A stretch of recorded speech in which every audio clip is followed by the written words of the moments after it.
notre agence de voyage et événementiel a pris du retard et de ce fait, on s'est dit pourquoi on ne traiterait pas des sujets qu'on va proposer plus tard dans nos séjours via le site web. Et c'est comme ça que la semaine dernière, on a lancé donc notre Facebook. Et on vous remercie beaucoup parce qu'on est bientôt à 500 j'aime. Donc ça, c'est super pour nous. Et donc, on voit à travers ces visios qu'il y a vraiment des attentes et que du coup, on ne se trompe pas sur les choix qu'on a faits.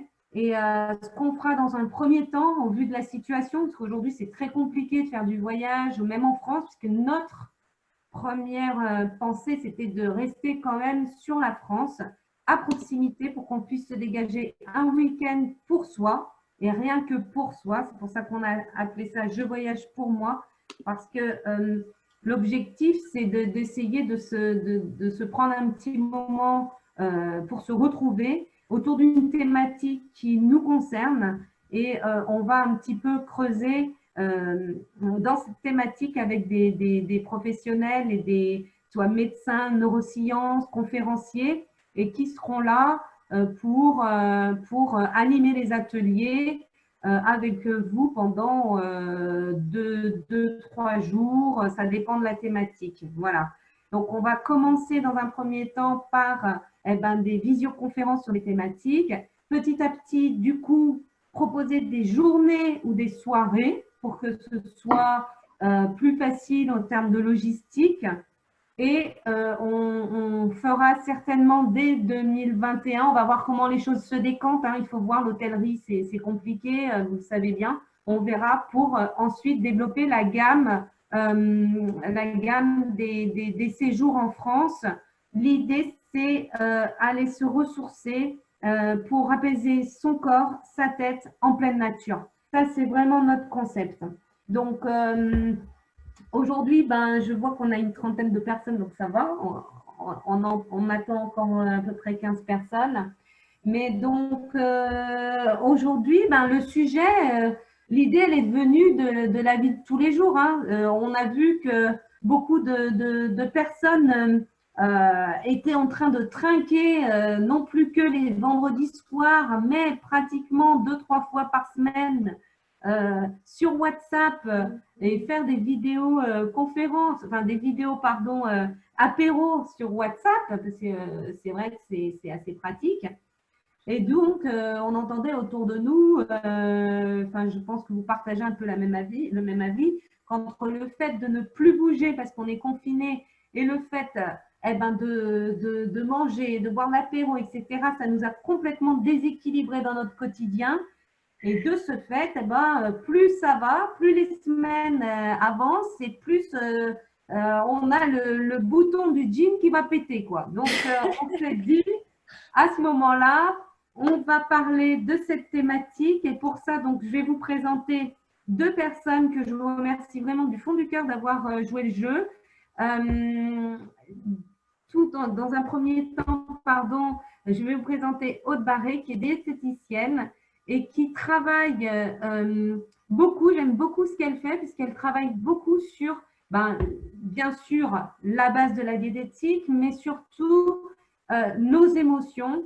On verra d'ailleurs que ce confinement, le fait de manger n'est peut-être pas forcément lié au fait que on veut passer du bon temps. C'est peut-être plus poussé que ça. Et Aude travaille beaucoup sur les émotions et nos ressentis. Et c'est une autre approche de la diététique qui est très intéressante, et surtout sur la notion de plaisir autour de l'alimentation. Et donc, également, Hugo Lambard, qui est préparateur physique, qui s'occupe d'une équipe professionnelle de basketball féminine, de Landerneau, et qui donc a beaucoup l'habitude de travailler avec des sportives, de faire attention justement à leur santé et de les mettre dans un quotidien sportif. Et petit à petit, il peut également nous donner des conseils à nous qui ne sommes pas pros, mais qui souhaitons peut-être intégrer le sport dans notre quotidien. il va nous donner des conseils et nous expliquer aussi que finalement, le sport et l'alimentation, en travaillant cette réunion, et ça a été hyper enrichissant, c'est qu'au final, pour que ça marche, il faut du plaisir. Donc, je vais, dans un premier temps, poser des questions. Surtout, n'hésitez pas à poser vos questions, des choses qui vous perturbent, parce que c'est vrai que on se dit, bah alors, il nous reste peut-être qu'un mois, on a peut-être pendant un mois, on s'est lâché un peu. Comment peut-on faire, Aude, pour peut-être essayer de se remettre dans le bain? Pourquoi et quels sont, pourquoi est-ce qu'on a eu soudainement ces envies d'apéro? Certainement, c'est lié au fait qu'on a envie de voir les amis, mais peut-être pas que. Je te laisse prendre la parole. Bonjour, bonjour à tous. Déjà, je voulais te remercier, toi, Magali et puis Angélique, de m'avoir invitée à cette visio. Alors, le sujet, il est très, très vaste, hein. C'est vrai que pour répondre à la question, on va être obligé d'aborder beaucoup de choses. Je pense que dans un premier temps, déjà, pendant ce confinement, il faut aussi parler des règles diététiques de base. Déjà, hein. Donc, je pense qu'il faut déjà commencer par là, par le fait d'essayer de ne pas grignoter entre les repas, par exemple. Chose qui peut être un peu compliquée, effectivement, pendant ce confinement. J'ai beaucoup de gens qui ont partagé avec moi justement ce problème-là, cette problématique de grignoter pendant le confinement pour plusieurs raisons. Parce que d'une part, on peut un petit peu s'ennuyer. D'autre part, parce qu'on peut aussi avoir des enfants à la maison qui vont cuisiner, qui vont préparer des gâteaux, etc. Et c'est vrai qu'on est tenté, hein. Voilà, donc après, je suis là aussi pour essayer de vous donner quelques astuces pour pallier à toutes ces problématiques-là. Mais c'est vrai qu'il faut revenir à la base, déjà les règles de base. D'accord. Et du coup, en préparant un petit peu cette réunion, au final, est-ce que c'est bon de se dire, que ce soit pour le sport ou pour l'alimentation, est-ce que c'est bon de se dire, bon, ben voilà, on a un mois, on s'y met à fond pour être au top, une fois qu'on va être déconfiné. Et puis après, ben, on verra, on sera content, on aura perdu quelques kilos. En fait, vous m'expliquez que ça ne fonctionne pas vraiment comme ça, en fait. On peut voir les choses de manière différente, c'est-à-dire que soit on a des kilos à perdre et effectivement en un mois on peut réussir à se mettre à perdre des kilos, on a le temps en un mois, hein, d'avoir un objectif et de le remplir. Donc il y a ce cas de figure-là, et puis il y a aussi le cas de figure des personnes qui n'ont pas forcément de poids à perdre, mais qui simplement pendant un mois ont envie malgré tout de profiter un petit peu de la vie, et comme tu disais tout à l'heure, des apéros WhatsApp, etc., mais sans prendre de poids. Voilà, donc il y a les deux cas de figure. Dans les deux cas, il va falloir se mettre des objectifs. C'est vrai qu'on n'a rien sans rien, hein. Alors, c'est vrai que par exemple, dans le cadre des personnes qui ne veulent pas forcément perdre du poids, mais simplement qui ne veulent pas gonfler pendant le confinement, l'histoire des apéros WhatsApp, on peut aussi se dire de choisir les aliments et les boissons qu'on va pouvoir consommer à ce moment-là pour que ce soit un petit peu moins conséquent que si on sortait les chips, les cacahuètes, les pizzas et la pina colada, hein. Donc, tu nous as quand même préparé un petit cocktail à base de vodka, il me semble, mais oui. qui est light. On vous donnera les solutions tout à l'heure. Et donc, au niveau du sport, comment essayer de bouger un peu mieux pendant ce confinement? Comment essayer d'adapter, parce qu'on n'a pas tous la chance d'avoir de pouvoir aller à l'extérieur. L'idée aussi de cette visio, c'était de voir comment on peut intégrer dans notre quotidien des petits gestes qui nous permettent d'éviter des douleurs dues à la sédentarité, puisque ça, c'est une réalité, que ce soit les jeunes, les moins jeunes, le fait d'être en télétravail, de ne pas bouger beaucoup, de ne pas pouvoir sortir ne serait-ce que marcher. On a une activité beaucoup moins importante. Et de ce fait-là, Hugo, l'objectif, c'est quand même d'essayer d'acquérir des petites habitudes. Tout à fait. Donc, bonjour à tous et à toutes. Premièrement, donc du coup, oui, le fait d'être confiné nous amène à moins bouger. Ça, c'est clair et net. C'est un constat qui est établi. Et cet aspect-là, il va avoir un aspect négatif sur tout ce qui peut être la dépense énergétique et donc du coup être amené à une prise de poids, mais qui peut aussi avoir des aspects négatifs au niveau de la santé. Des choses toutes bêtes, hein. Quand on va au travail, on a un déplacement, soit on prend un bus, soit le métro, soit on a des marches à monter, soit il faut bouger. Juste pour faire les choses qu'on a l'habitude de faire, on est dans l'obligation de bouger. Là, aujourd'hui, avec le confinement, ça devient très compliqué presque de bouger. Donc, il va falloir réussir à trouver des petites astuces dans notre quotidien pour pallier à ce manque de mouvement du corps humain. Et donc là, on a trouvé différentes petites situations qui ne nous obligent pas à nous dire je dois me mettre au sport. Ce n'est pas forcément une obligation pour bouger plus de se mettre au sport, mais adapter notre quotidien pour réussir à compenser ce manque de mouvement au quotidien. Et donc, du coup, tout au long de cet échange, on pourra argumenter avec différents exemples. Je ne sais pas si tu veux, Magali, qu'on en donne tout de suite ou est-ce qu'on attend un petit peu Oui, tu peux tout à fait donner des exemples, hein, tout à fait. D'accord. Et puis derrière, vous… Est-ce qu'il y a beaucoup de gens qui font du télétravail actuellement? Si vous pouvez peut-être activer votre petite main pour nous dire. Ouais. Et du coup, on va vous donner des petites solutions comme ça. Ah voilà, il y a des petites mains qui s'activent.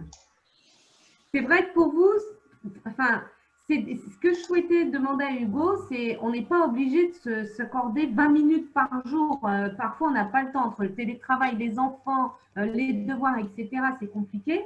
Par contre, Hugo, tu nous expliquais que le fait explique-nous, ce sera peut-être plus simple.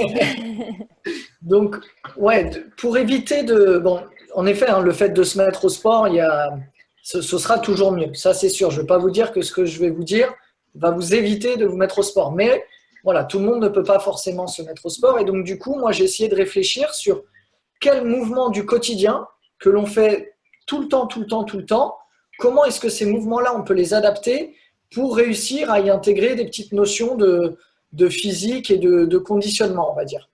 Par exemple, premier exemple, quand on est en train de faire du télétravail ou même quand on est en train de manger, éviter d'être assis sur une chaise. La chaise, c'est vraiment quelque chose où on va se positionner, on va mal positionner notre dos, on va être penché vers l'avant. C'est quelque chose d'assez négatif. Et si on peut remplacer cette chaise par exemple les Swiss balls, ce sont de gros ballons gonflables qui existent différentes tailles, donc qui est adaptable un petit peu à chaque personne en fonction de son gabarit, va nous permettre de travailler le gainage et donc nos abdos tout en faisant le télétravail, tout en mangeant, tout en lisant un bouquin ou en faisant les gestes qu'on a envie de faire au quotidien. Mais le fait de basculer la chaise et de le remplacer par un Swiss ball va nous faire travailler physiquement sans en être relativement conscient. Et en étant assis sur un Swiss ball, si on garde cette mauvaise posture d'être penché vers l'avant comme sur une chaise, on va se casser la figure. Donc, on va être obligé de garder cette stabilité, cette bonne posture, avec nos pieds complètement au sol, notre dos qui est droit, le bassin qui est bien placé. Et ça, on va le faire automatiquement. C'est quelque chose où le corps humain, ça va être la réponse du corps humain pour éviter de tomber. Donc, c'est un premier exemple. Par exemple, oui, je vois là à travers les commentaires que tout le monde n'a pas forcément un ballon, mais c'est quelque chose qui s'achète à très faible prix et qui peut vraiment être un outil du quotidien très, très intéressant. Pour après le confinement, ouais. Ouais. Là, c'est assez compliqué d'acheter actuellement. Complètement. Donc, on va essayer maintenant de donner des exemples qui sont vraiment sans matériel. Par exemple, quand je me brosse les dents, là, c'est un temps où généralement, je me brosse les dents, je suis en train d'attendre. Mais on peut le faire, par exemple, sur un pied, en étant sur une jambe un petit peu fléchie ça va nous faire travailler l'équilibre, la mobilité un petit peu des articulations, de la cheville, du genou, du bassin, voilà, en restant 1 minute sur chaque pied par exemple, ou en se mettant en position de chaise contre un mur. C'est-à-dire on va plaquer notre dos contre le mur, mettre nos jambes à 90 degrés pour être en position de chaise. Et là, ça va venir travailler nos cuisses, mais tout en se lavant les dents. Donc c'est quelque chose que dans tous les cas, on va faire. Lorsque je fais la vaisselle ou que je cuisine, accorder de l'importance à aspirer son nombril. Et aspirer son nombril tout en faisant ces différents mouvements va nous faire travailler nos abdominaux et toute la ceinture pelvienne. En fait, c'est hyper important d'essayer des petits gestes comme ça, finalement, au quotidien. On ne se rend pas compte, mais après, ça donne du résultat finalement. Et c'est presque des habitudes à prendre pour notre quotidien, en fait. Et ça active la circulation du sang, ça permet de mieux gainer sans être obligé d'aller faire la séance de sport où on se met à suivre un coach pendant 20 minutes. Donc ça, c'est des gestes en fait du quotidien qu'on peut appliquer. Exactement, c'est des gestes du quotidien. Et la première chose pour que ça marche, je pense que c'est pareil sur l'aspect de nutrition, il nous faut de la régularité. C'est-à-dire qu'il vaut mieux adapter des gestes et modifier notre quotidien juste par des gestes qui vont nous prendre 10 minutes dans la journée plutôt que de faire 1 heure de sport une fois dans la semaine. Et vraiment, ce petit travail au quotidien, il vaut mieux faire un petit peu tous les jours qu'une fois rarement. C'est vraiment le premier conseil moi, que je donne quand on commence à se mettre au sport. C'est beaucoup plus facile en plus de garder la motivation à faire des petites doses et avancer à son rythme avec ses objectifs. Voilà, qui ne doivent pas se réaliser juste demain. Si j'ai envie de réussir à courir pendant 30 minutes et que j'ai jamais couru, ce n'est pas demain que je vais réussir. Mais c'est à force d'aller courir 5, 10, 15, puis 20, puis voilà, au fil des semaines où je vais réussir à remplir mes objectifs.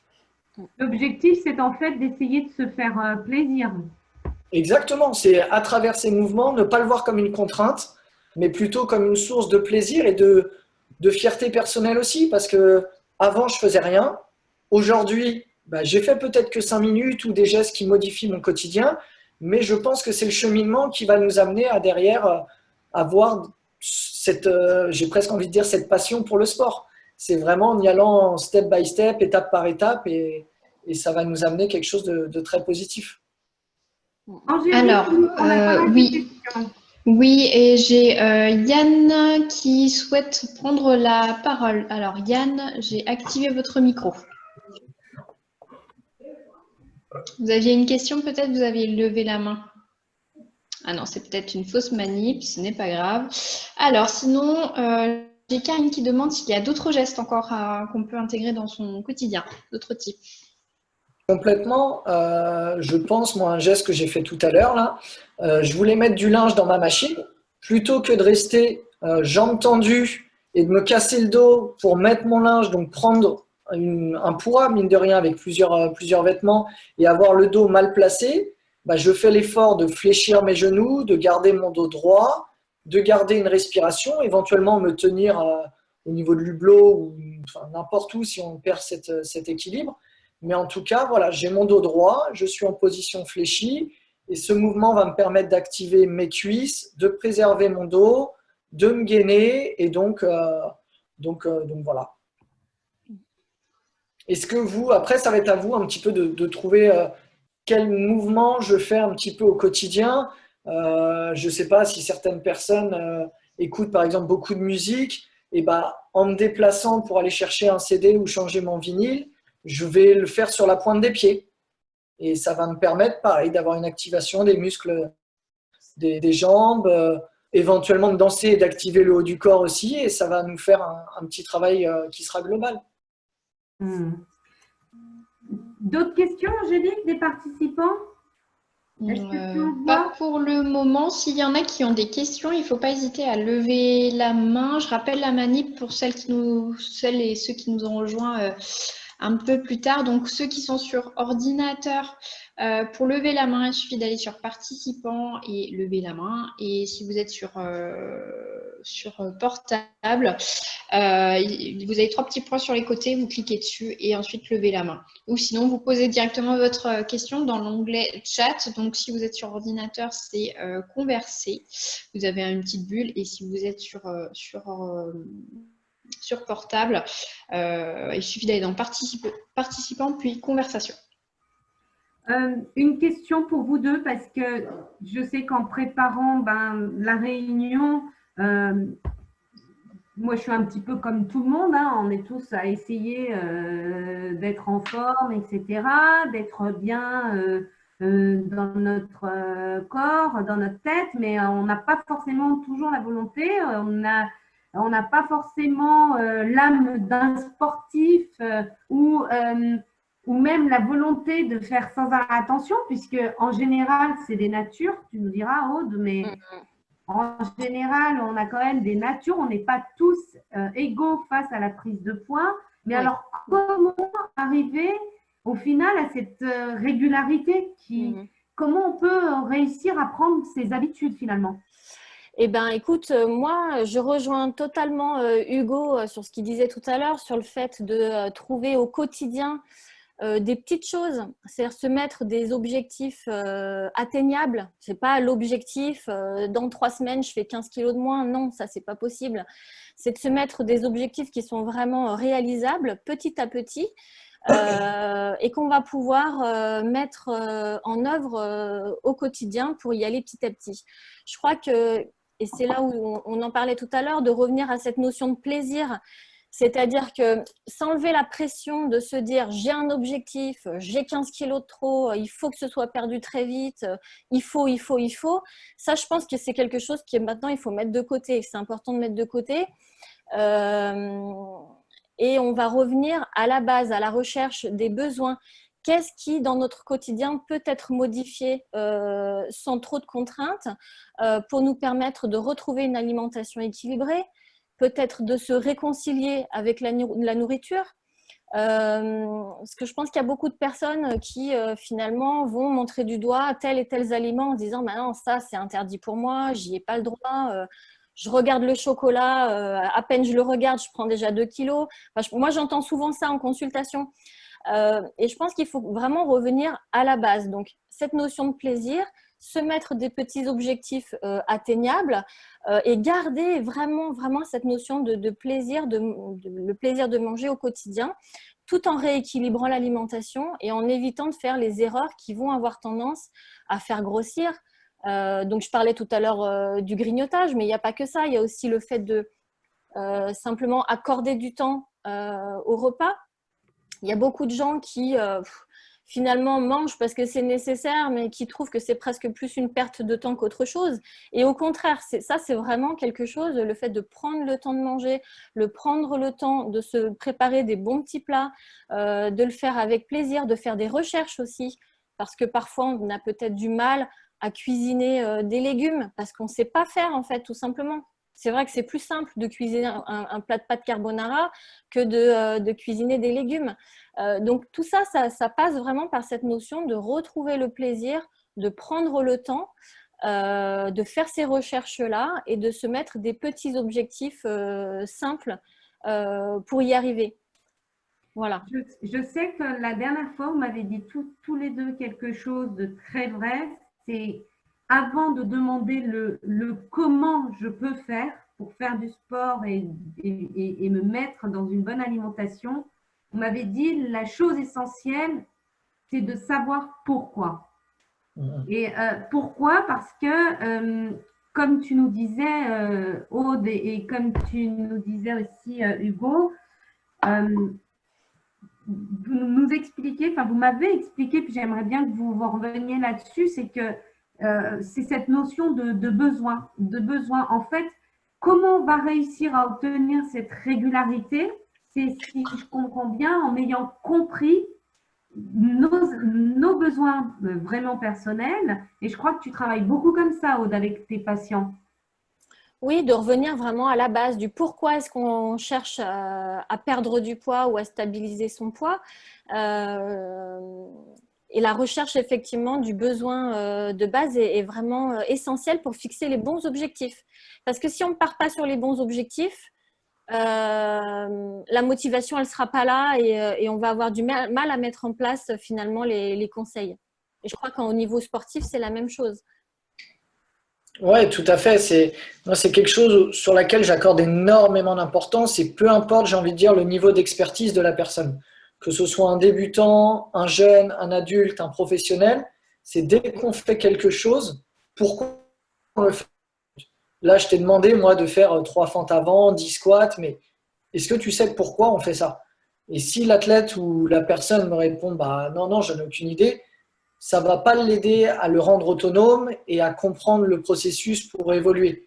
Et je le répète, peu importe l'expertise, c'est dès que je fais quelque chose, je le fais dans un but pour aller vers un objectif. Et ensuite, je vais pouvoir répondre au comment une fois que j'aurai répondu à mon pourquoi. Et du coup, notre cerveau s'habitue à peu près, parce qu'on a fait tous des tentatives, hein, j'imagine que vous aussi, parmi le public, c'est pas la première fois que vous tentez d'essayer de perdre du poids et puis malgré tout, il y a la reprise, donc ça peut être un peu décourageant. Le cerveau met combien de temps à peu près pour prendre ses habitudes et pour acquérir finalement ces notions de plaisir? En fait, il ne faut pas se fixer, d'après ce que je comprends, des objectifs trop hauts qui vont nous décourager. Le mieux, c'est d'y aller petit à petit, sans se mettre de pression. Mais au final, combien de temps ça prend dans le cerveau, au niveau du cerveau? En tout cas, au niveau diététique, de manière globale, on peut faire le test avec le sucre dans le café pour tous les gens qui sucrent encore leur café. De manière générale, quand on arrête de mettre du sucre dans le café, il faut à peu près 3 semaines pour s'y faire. On peut faire le test au bout de 3 semaines d'arrêt du sucre. On remet un morceau de sucre dans son café et là, on le trouve absolument écœurant. Et on constate bien que finalement, au niveau gustatif, le cerveau s'est habitué à un niveau de sucre beaucoup plus bas qui fait qu'on peut très bien apprécier au bout de 3 semaines un café sans sucre alors que toute sa vie, on l'a sucré, quoi. Et ça marche pour le sucre et ça marche pour beaucoup d'autres choses. Voilà. Angélique, quand tu avais des questions? Oui, alors j'ai Christelle qui demande combien de temps d'exercice par jour pour une réelle perte de poids? Pas forcément évident parce que une réelle perte de poids, déjà, je ne sais pas le profil de la personne. Deux personnes qui font 1m60, une qui fait 90 kg, une qui fait 60 kg, la perte de poids va peut-être être plus facile pour une personne que pour l'autre. Donc, ce n'est pas forcément cette notion de temps d'exercice qui va pouvoir répondre à combien je vais perdre de poids. Et puis là, il ne faut pas aller dans me dire, je vais m'obliger à faire ça. Parce que si je m'oblige, ça va tenir un temps, mais je ne vais pas répondre justement à ce pourquoi je le fais et comment je le fais et avoir cette prise de plaisir. Donc, plutôt essayer de trouver un processus. J'ai envie de perdre du poids, ok.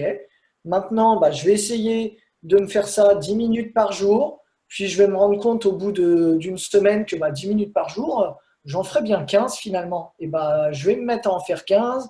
Je vais adapter mes exercices au fur et à mesure. Plus je vais aimer, plus je vais être curieux. Plus je suis curieux, plus je vais trouver différents exercices et que je vais essayer, qui vont me plaire ou pas. Et puis, du coup, me créer mes petites routines à moi de travail. Et voilà, je comprends bien l'idée de j'ai envie du résultat tout de suite. Oui, mais ça n'existe pas le résultat tout de suite. Et donc, il faut prendre son mal en patience, ne pas aller se peser tous les quarts d'heure parce que j'ai envie de perdre du poids. Mais vraiment, plutôt, voilà, aujourd'hui, je me suis dit que j'ai fait ça. Est-ce que je l'ai réussi à le faire? Oui. Bon, je suis content de moi. Parfait. Demain, je remets ça. Oh, là, ce matin, j'ai un peu de douleur. J'ai envie de faire une pause aujourd'hui. Et on fait une pause aujourd'hui. On reprendra demain. Et puis voilà. Et c'est avec ces efforts du quotidien et des semaines et j'ai même envie de dire, des mois et cette régularité-là qui vont faire qu'on va arriver à nos objectifs.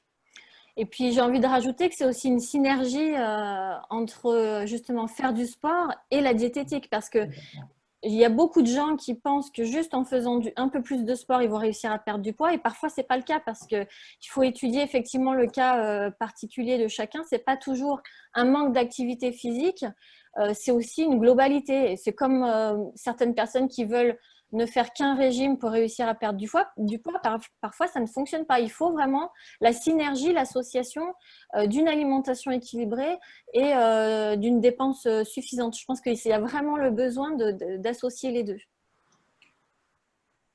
Alors, je vais donner la parole à Sabrina, du coup, qui vous souhaitait intervenir. Alors, mince. C'est bon, Ça y est, apparemment c'est le bon. son est activé. Ouais. Ouais, Bonjour super. à tous.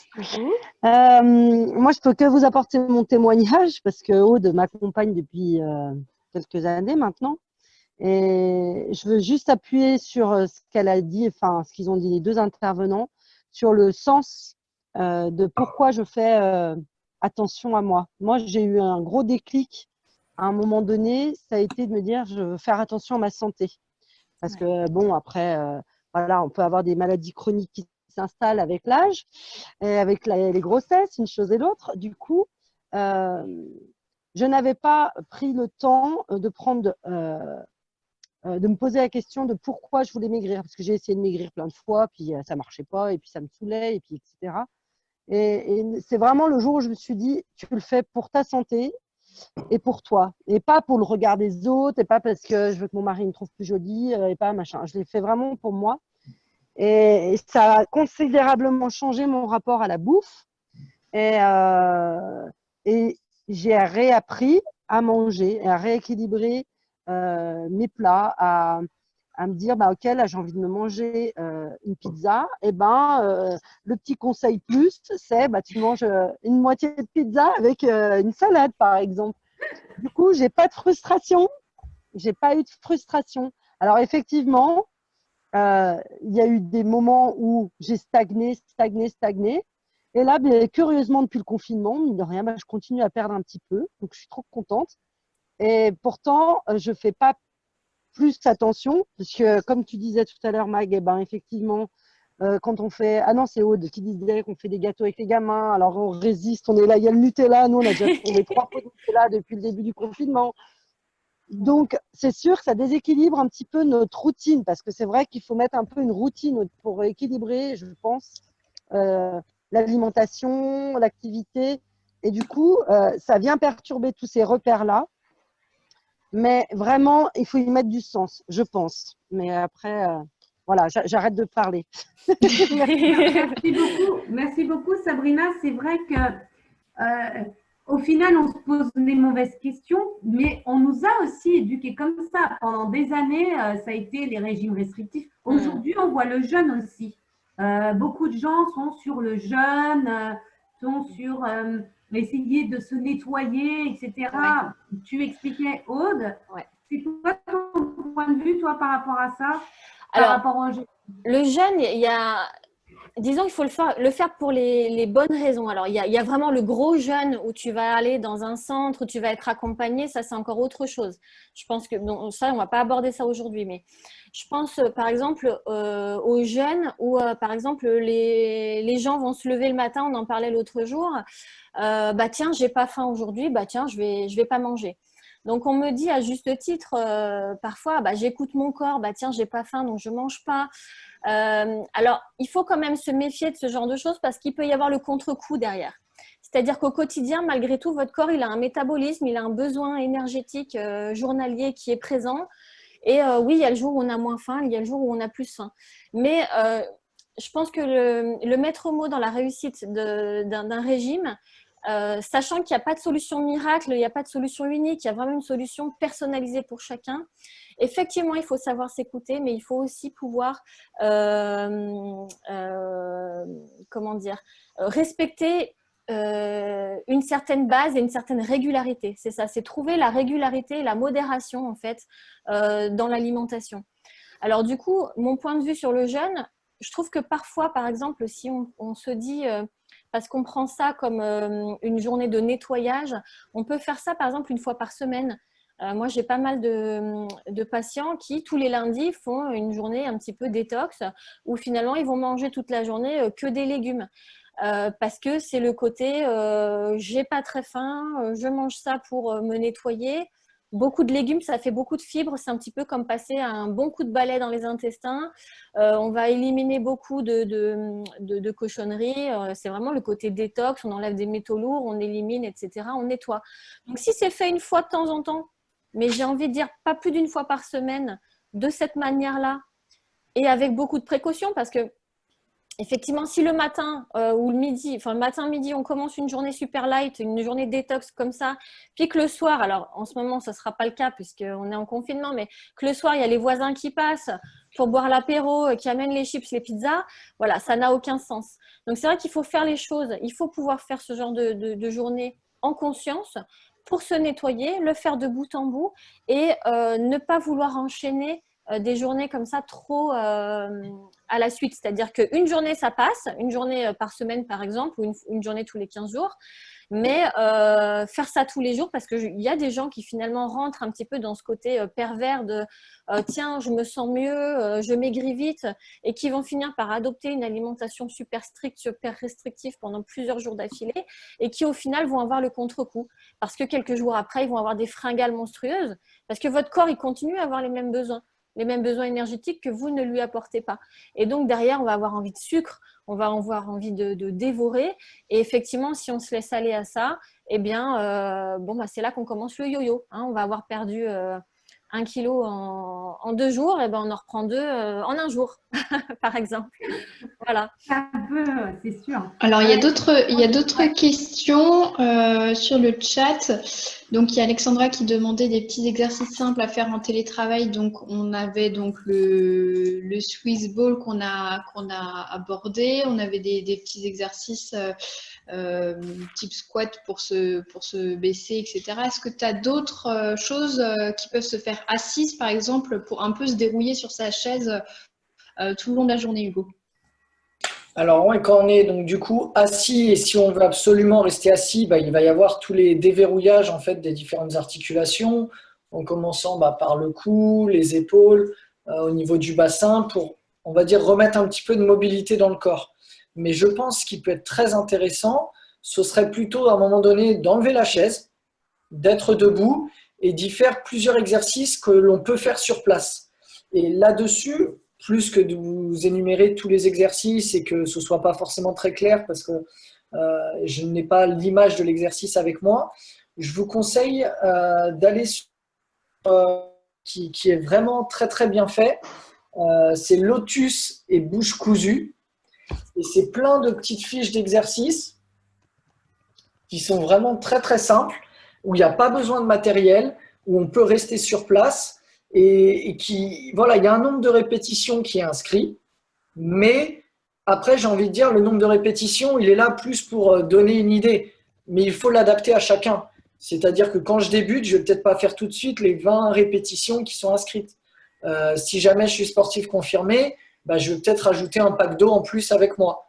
Donc, il va falloir réussir à adapter tous les exercices à chacun, mais il y en a pour tous les goûts. Il y a un travail de jambes, il y a un travail de gainage, il y a un travail de souplesse, il y a du travail de haut du corps. Donc voilà, et je pense qu'avec toutes les situations qu'il y a et qui sont très bien imagées, on va réussir à trouver des situations où on se sent à l'aise et où on va avoir cette notion du coup de plaisir. Et donc voilà, il ne faut pas forcément prendre tous les exercices qui sont pour les jambes et oublier totalement les abdos et le haut du corps. C'est piocher un petit peu à droite, à gauche, varier pour ne pas être lassé, et voilà, en faire un petit peu tous les jours, me donner un petit défi. C'est des choses qui sont très très bien et je conseille vraiment ce site qui est bien fait. Oui, la lassitude, ça fait vraiment partie que ce soit pour le sport ou pour l'alimentation, varier, c'est essentiel en fait. Varier son alimentation, varier les exercices pour pas se dire, allez, le footing, on sait que c'est un sport, on va partir peut-être 5 minutes, on va progresser 15 minutes et tout. Mais dès lors qu'on s'arrête de faire du jogging, on sait très bien Si on s'arrête 2 semaines, on reprend, on a l'impression qu'on revient à zéro parce que ça fait partie en fait de ce sport-là qui nécessite des régularités. Donc, le mieux, c'est d'essayer de faire vraiment selon nos envies, d'après ce que je comprends, et tout en se faisant plaisir. Et on avait une autre question. Oui, notre question, c'était pour l'apéro, faut-il mieux boire une bière ou un verre de vin rouge? Et dans la même type catégorie alcool, on va dire, Sabrina qui demande combien de fois par semaine on peut boire de l'alcool pour éviter de stocker? Bonne question. Alors, c'est vrai que si on parle juste des calories entre la bière et le vin rouge, la bière sera moins calorique que le vin rouge pour les mêmes quantités en fait. Maintenant, la question elle est globale. Attendez, je vous ai perdu. Hop.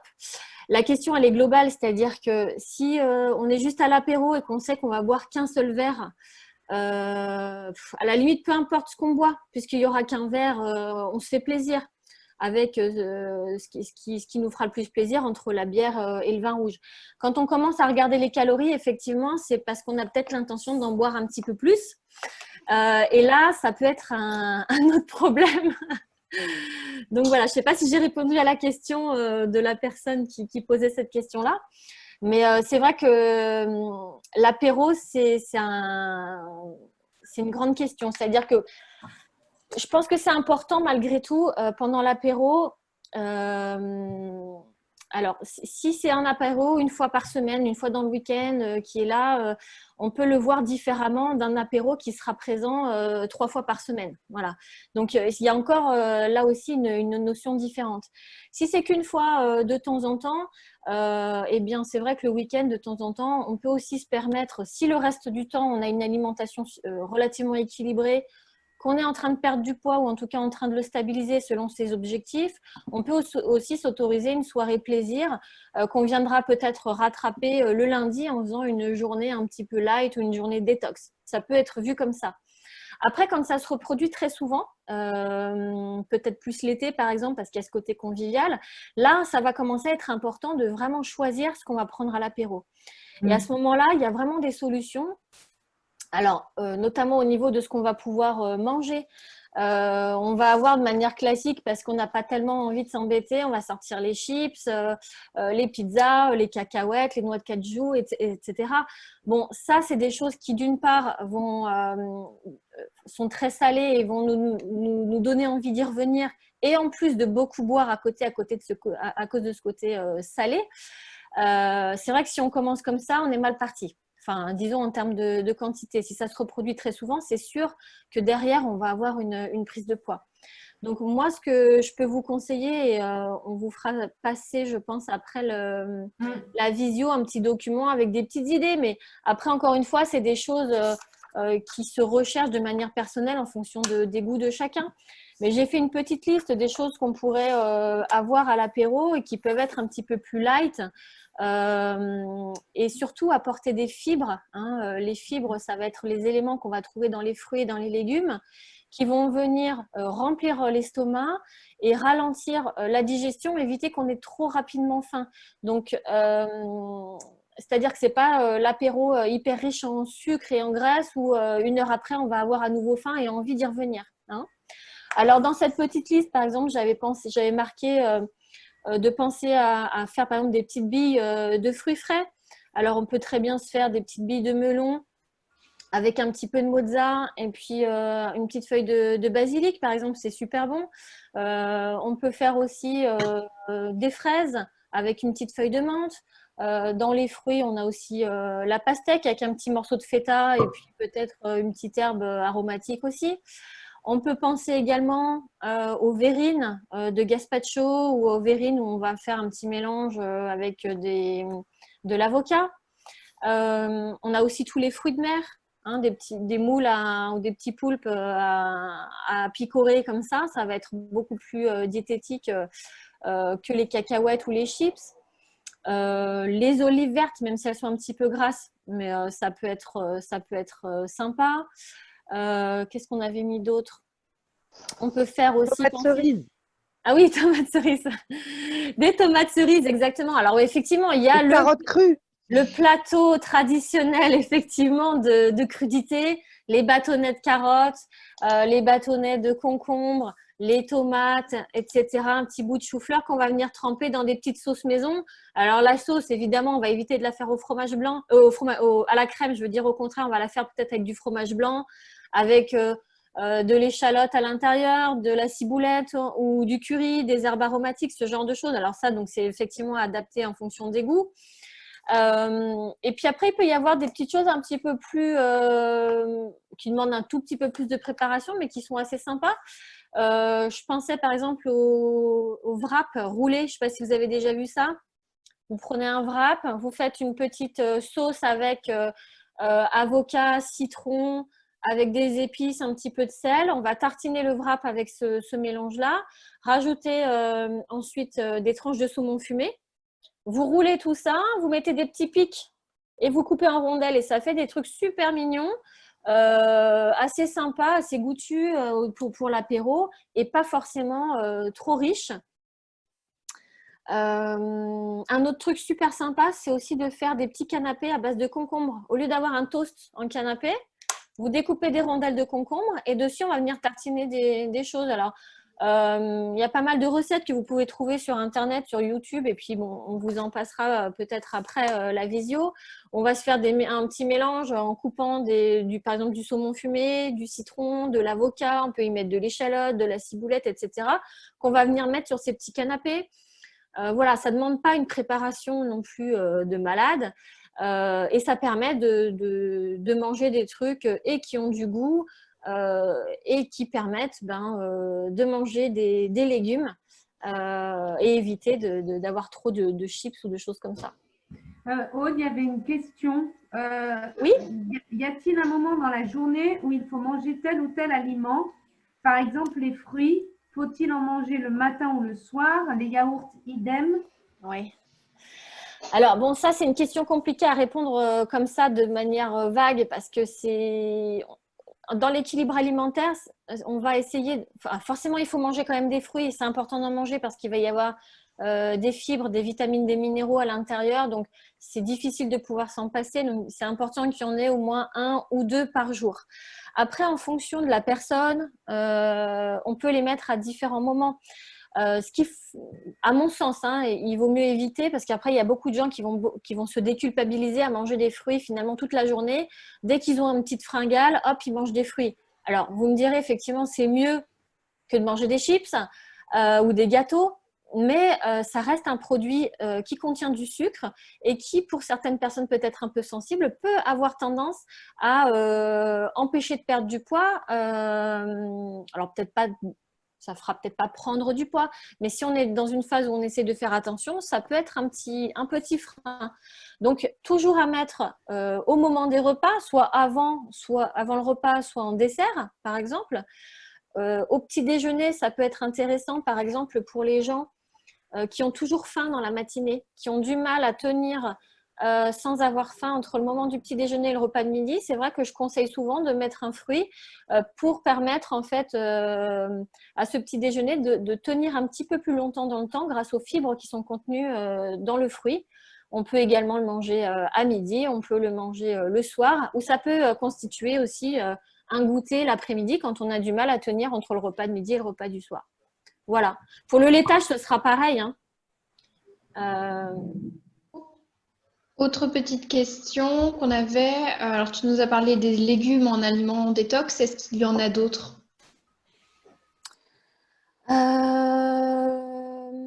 Alors oui, il y en a plein d'autres. Après, ça serait bien de préciser la question si la personne, c'est pour faire quoi? Pour faire une journée détox? Je ne sais pas dans le chat s'il y a les questions.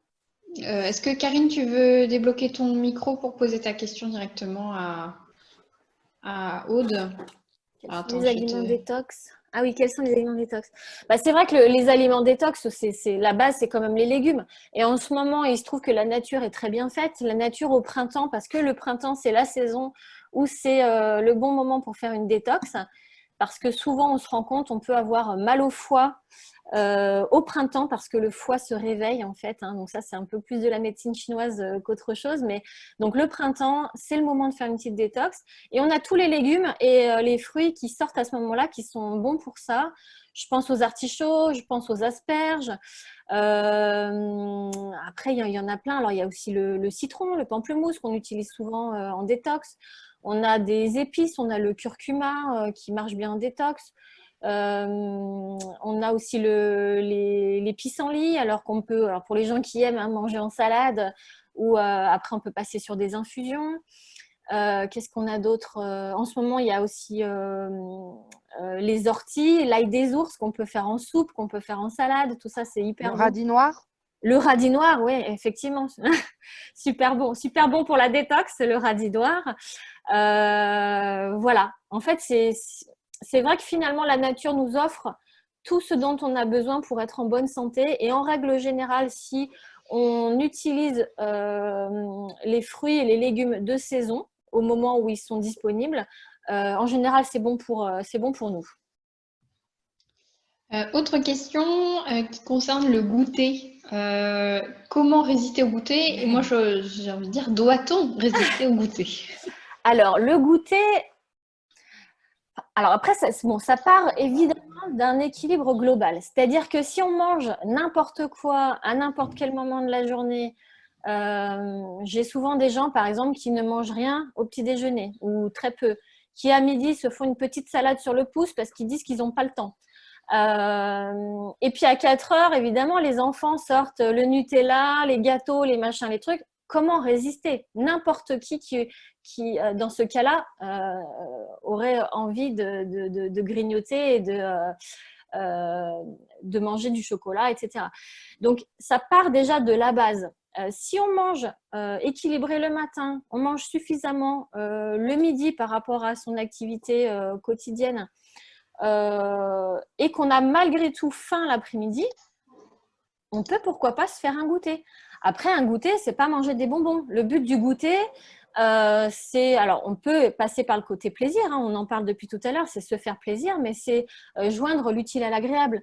C'est-à-dire faire en sorte que le goûter qu'on va consommer tienne au ventre pour nous permettre de ne pas avoir faim jusqu'au repas suivant, jusqu'au dîner.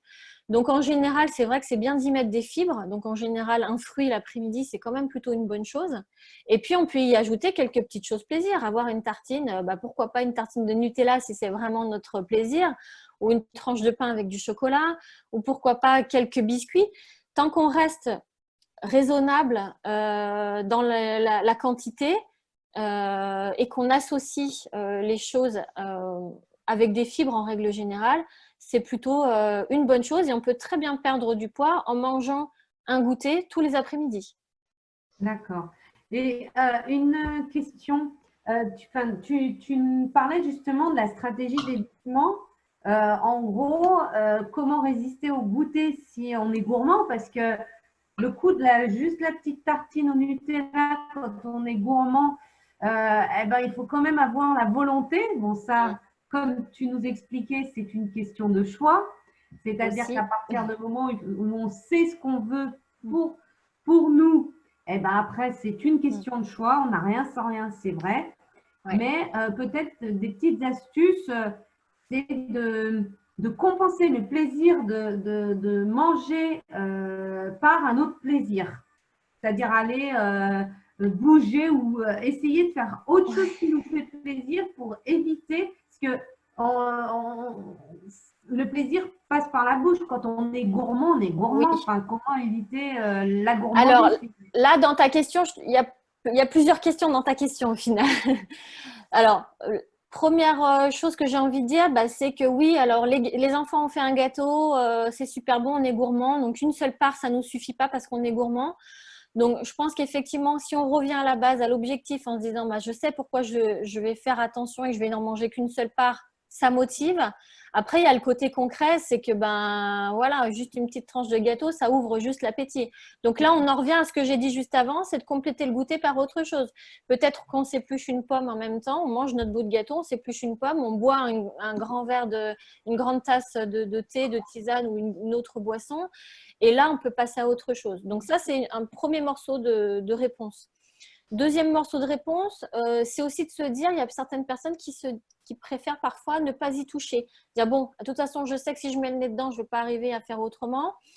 Donc, pour ces personnes-là, j'ai tendance à leur conseiller de ne pas y toucher à ce moment-là, puis de se garder une petite part de ce côté plaisir pour le lendemain matin au moment du petit déjeuner.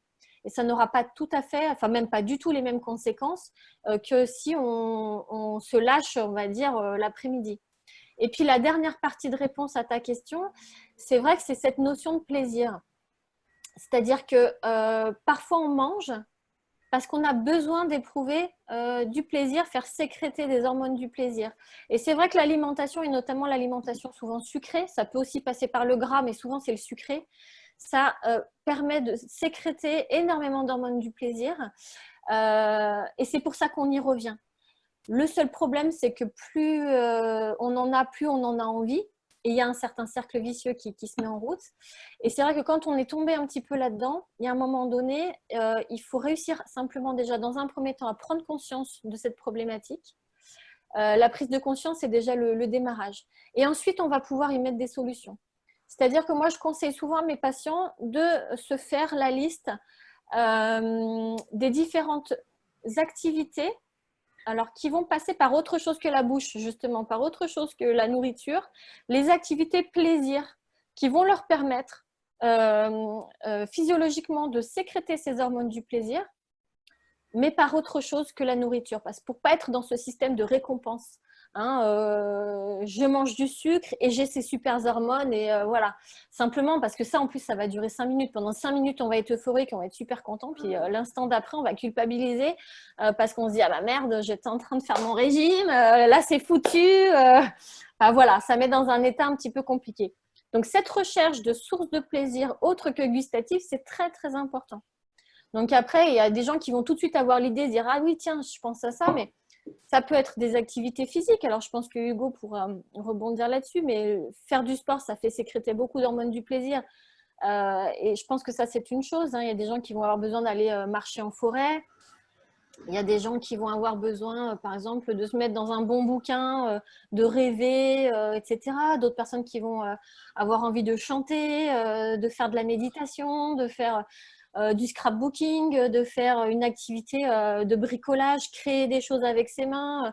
Ça peut être tout et n'importe quoi, mais c'est à chacun de trouver en soi les solutions pour s'apporter finalement une nourriture psychique, une nourriture, comment nourrir son être autrement que par la nourriture.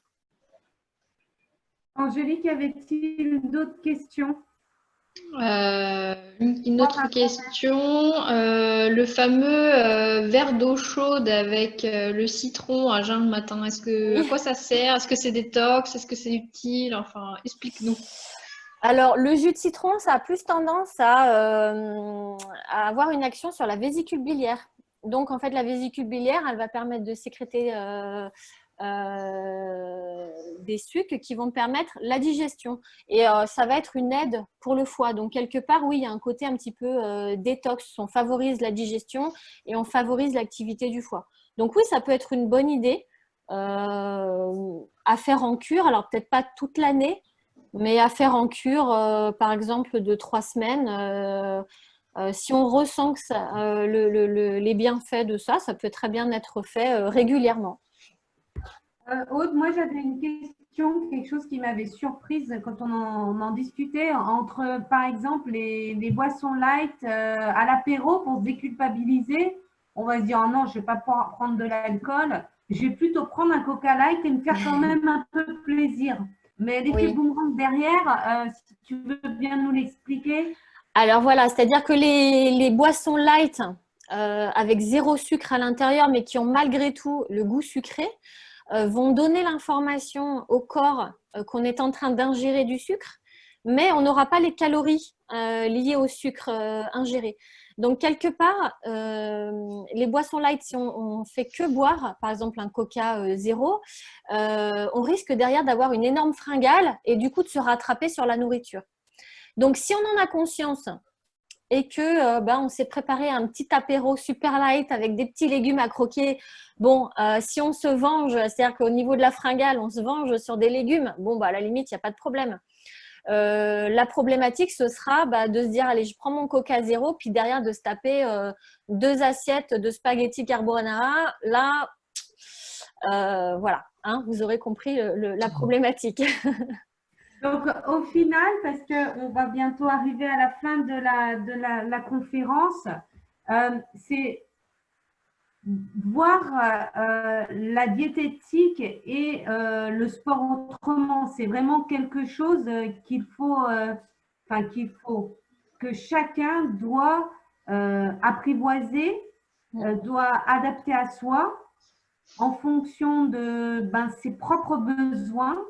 Se poser vraiment les bonnes questions, c'est un peu l'inverse d'une démarche de je veux. C'est pas les mêmes objectifs en fait, d'après ce que je comprends. Je sais pas s'il y a d'autres personnes qui veulent intervenir. Qu'est-ce que vous a appris la conférence? Enfin, moi personnellement, c'est vrai que l'objectif premier, c'est toujours faire attention à sa silhouette, pouvoir reperdre des kilos, se sentir bien. Mais on pense que perdre des kilos, c'est ça qui va nous faire nous sentir bien, sauf que le résultat, c'est que quand on fonctionne comme ça, au final, le résultat, c'est que ça fait du yo-yo, puisqu'on n'entame pas la démarche de fond qui est qu'est-ce qui va faire mon équilibre. Et Aude, tu m'en parlais beaucoup, on en a beaucoup parlé aussi avec Hugo, c'est il faut trouver notre propre équilibre pour pouvoir être dans cette régularité et prendre en somme des habitudes qui ne deviendront plus des habitudes, mais qui feront partie un petit peu de notre mode de vie. C'est pas facile à faire, mais c'est peut-être le seul chemin à mener. Il est peut-être beaucoup plus long que de faire un régime sur 2 mois, 3 mois où on a la satisfaction. Mais on va avoir la satisfaction pendant 1 mois. Derrière, on va recommencer les mêmes habitudes et on va reprendre le poids. Et finalement, on ne traitera pas le problème de fond. Moi, en tout cas, cette conférence, quand je l'ai travaillée, c'est un petit peu ce que ça m'a appris. Je ne sais pas, vous, quels sont à vous tous vos ressentis? Si vous pouvez juste… mais c'est quelque chose de difficile quelque part à faire. Alors, toi, tu as un IPRA sportif. Aude, toi, tu es dedans depuis des années, mais pour les gens un peu novices comme nous qui essayons de nous y mettre, c'est pas facile quand même. Oui, vas-y Hugo, je t'en prie.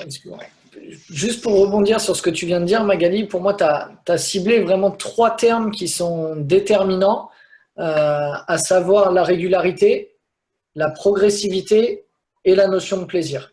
Et si on arrive à travailler avec ces 3 notions-là, on va pouvoir l'installer dans le temps et ça va devenir une habitude et une source de bien-être.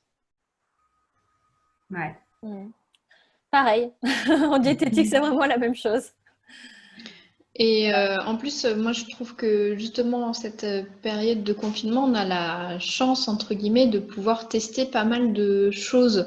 Il y a plein d'applications maintenant de sport, etc., qui sont gratuites.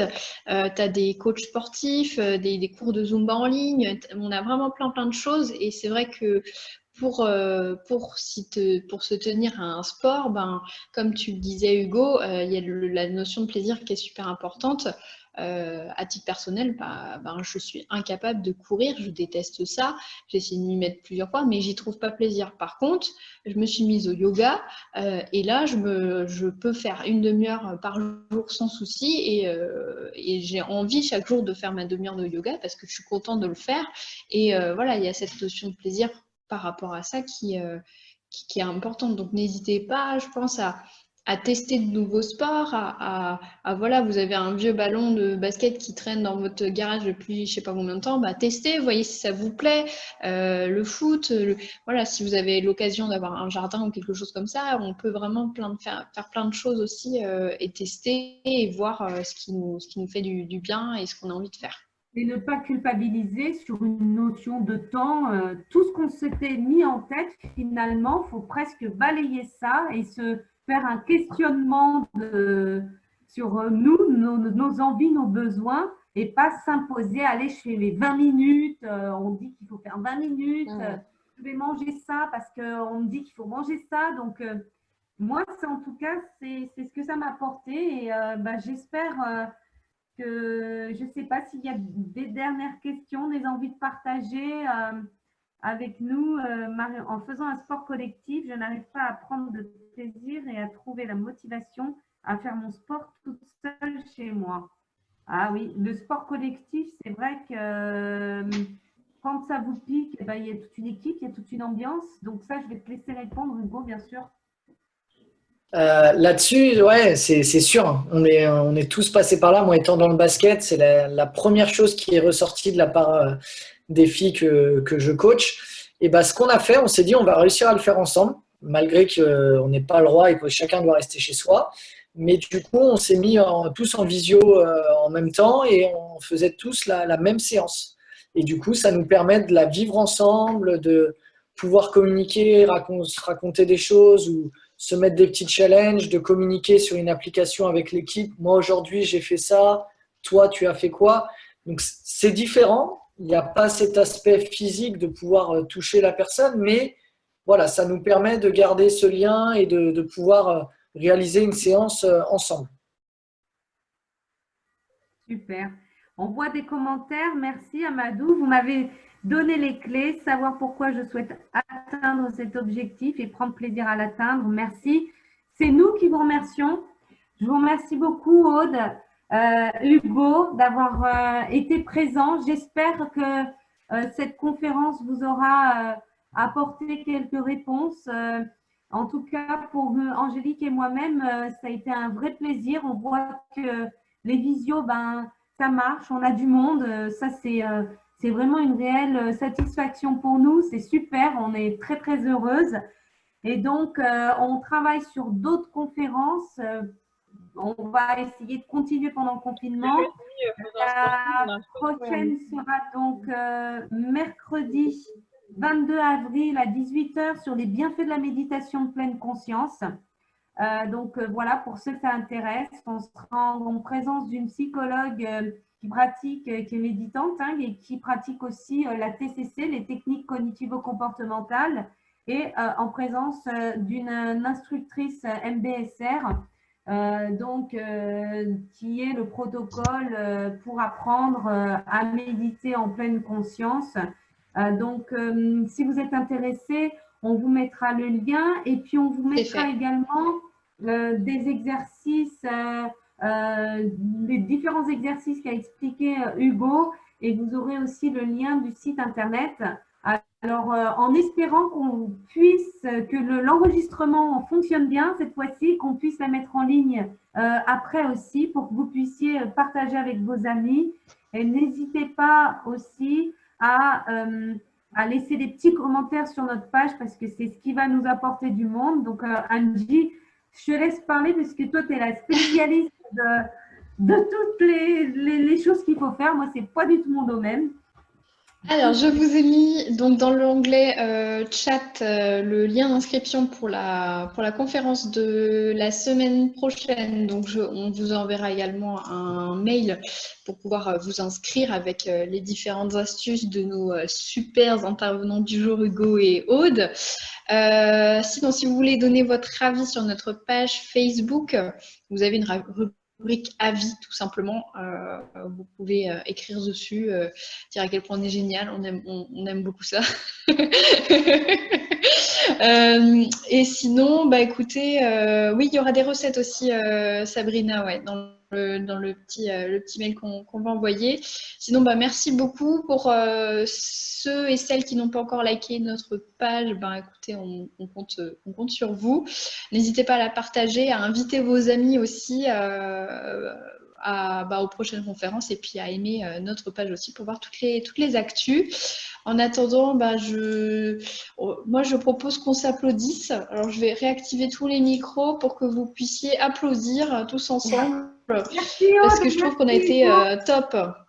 Allez, merci beaucoup. Ouais, bravo! Merci à vous. Merci beaucoup à tous et puis excellent apéro alors.